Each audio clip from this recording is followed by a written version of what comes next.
Good Shabbos. This Shabbos, shuls are open. Everyone's welcome to come and get inspired, as that's what shul is meant to do for us, inspire us to live as Jews are meant to live. And it inspires us to be able to deal with our challenges. This week, we're going to read about Abraham, Avraham Avinu again, and we come to the crescendo of the test that God gave him. The final test, the test of taking Isaac onto the altar. And of course, that God told him he could take him off the altar. But the fact that he told him to bring him on, obviously, it's a mind-boggling test. But Hasidic masters tell us that the greatest aspect of the test was not what Hashem said, but to keep the faith in Hashem even after what he said. Because God tells Abraham clearly, Ki b'yitzchak yikar l'chazara. The continuation of the Jewish people is going to come from Isaac. Isaac wasn't married, he had no children. How is it possible that the continuation of the Jewish people coming after Isaac come from Isaac if Isaac is no longer? But nevertheless, even though there was this incredible contradiction in Abraham's mind, he didn't stop believing and he did what he had to do and he had full faith in Hashem. And that tells us when things happen in our life, which seems totally not to make sense, it doesn't fit in what we think is our destiny. Many times we think we're doing the right thing, we're putting in our effort, we're doing something for Hashem, for His Torah, for Mashiach. And it seems like instead of it going in the positive direction, it goes astray, it goes askew. It doesn't seem to fulfill and lead us in the direction we think it's going to. We have to always know and have faith that Hashem knows what He's doing and is looking after us completely. He protects us completely. And then when we have that perspective, then indeed that was what happens for us. There's a story of a fellow, he was a great rabbi, and he was traveling with a mohel from Minsk. The mohel was from Minsk, and he take him to his city in Kovna to do a bris. They were on the train. His name was Reb Mordechai.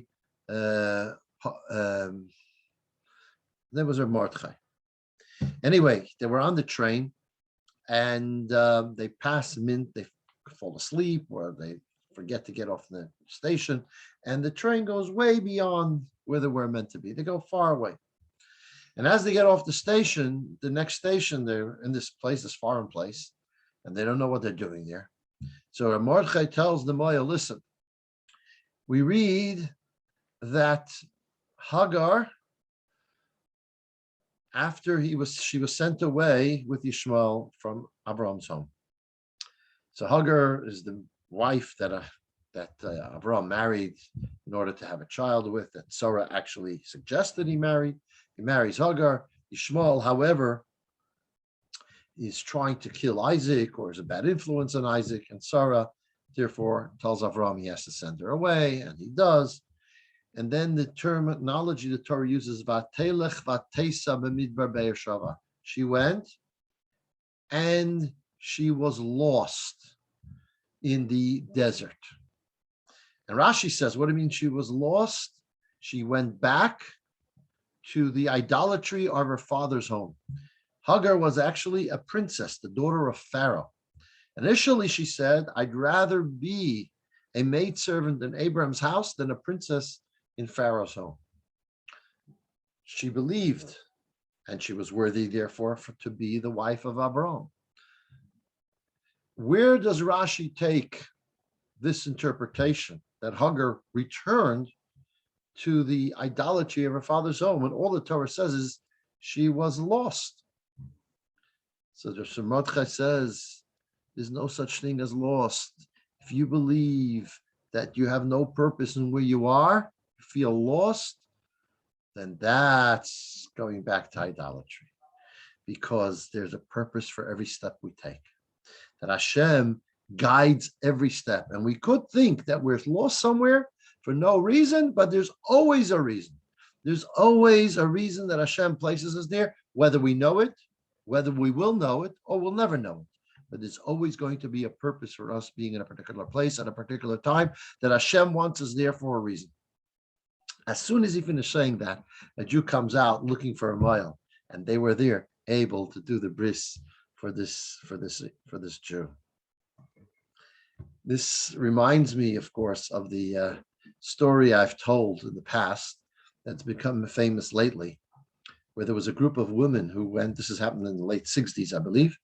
There was a group of women who went to Detroit for a convention, and they were meant to come back on a Friday from Detroit to New York. They're in, or was it a Thursday night? They're in the airport, and there is a terrible snowstorm. And they call up the Rebbe's office to say that there's a snowstorm and the planes have been canceled, and they are now stuck in the airport in Michigan. The secretary of the Rebbe tells the woman to hold on the line. He went into the Rebbe and comes back out and he says, the Rebbe wants to understand, what does it mean you're stuck? So the ladies thought that Rebbe literally wants to know what stuck means. So they try. Stuck means that we're kind of. He says, no, you don't understand. The Rebbe knows what stuck means. He wants to understand, how could a Jew think that they are somewhere and they're stuck there? If you're there for a purpose. And so the ladies took that on, and they spread throughout the airport, and they found other Jewish women, and they encouraged them to light the Shabbos candles that night. And the woman who told the story, I think it was Mrs. Swerdloff, says that there's a woman who contacted her many, many years later and say, since then I light the Shabbos candles every Friday, from the fact that you were in the airport in Michigan. So wherever we are, Hashem places us there. We have to think about that. When we think that we're stuck at home, or now we're ready to go out, everything has a purpose. Everything has a reason. There's no such thing as stuck. There's no such thing as lost. Hashem places us there for a reason, to utilize it in its fullest. And that's what we have to always have the faith, whether things are going our way or seem not to go our way, that this is Hashem putting us somewhere for a particular reason. As a matter of fact, the powerful message with Yitzchak was as follows. Yitzchak was not able to have children. Mystically, it says Yitzchak had a soul, a feminine soul, and therefore he was not able to father children. When Avraham took and saw this ram that was stuck, and took the ram as an offering instead of Yitzchak, says the Medrash, that this, so to speak, male soul of the ram went into Yitzchak. Yitzchak's soul, so to speak, went into the ram. Therefore, when he slaughtered the ram, it was as if he slaughtered Yitzchak. And therefore, we always have the ram's horn on Rosh Hashanah to remember the binding of Yitzchak. And then, because of that event, Yitzchak was able to have children thereafter. That's why immediately thereafter, Avraham looked for a shidduch for Yitzchak and found it 3 years later, and the story goes on from there. So what we see from here is that what would have been Avraham's concern that didn't make any sense? That here Hashem tells him that the nation, the Jewish people, are going to come from Yitzchak, and here he's telling him to bring him onto the altar, when indeed it is that very act of bringing him on the altar that allowed Yitzchak to father the Jewish people. So even when we don't understand, the purpose is always there for us to be able to fulfill our destiny, our purpose, and thereby the purpose of the entire world. Good Shabbos.